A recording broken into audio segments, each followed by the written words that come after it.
sebagai pengemis Yahudi buta. Dulu ada seorang pengemis Yahudi buta yang sering duduk di sudut pasar Madinah.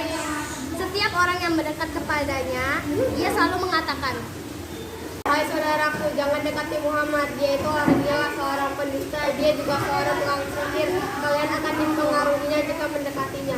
Hari demi hari, ia selalu melakukan hal tersebut. Tanpa sepengetahuannya, ternyata Rasulullah SAW adalah orang yang selalu memberikannya makanan setiap pagi. Hal itu dilakukan Rasulullah SAW sampai beliau wafat. Setelah beliau wafat, tidak ada lagi yang memberi makan dan menyuapi si pengemis Yahudi buta itu.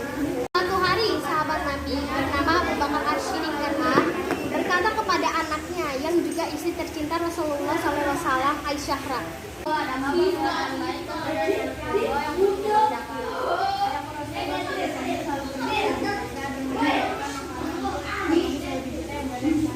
Keesokan paginya, Abu Bakar melakukan hal yang sama seperti Rasulullah SAW lakukan. Ketika Abu Bakar mulai menyuapinya, si pengemis marah karena ia merasa ini bukan orang yang biasa menyuapinya. Abu Bakar masih belum mengakui jika ia memang bukanlah orang yang biasa menyuapi si pengemis itu. "Bukan, kau bukan orang yang biasa menyuapiku.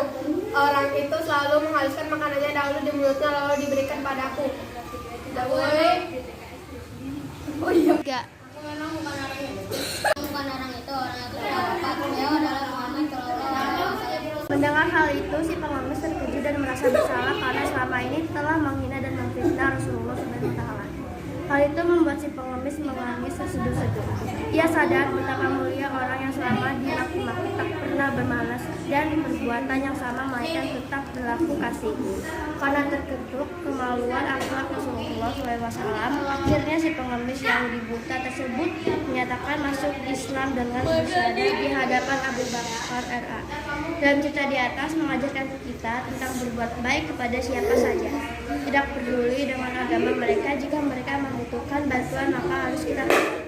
Begitu juga dengan berteman, kita tidak boleh membeda-bedakan teman karena berbeda agama.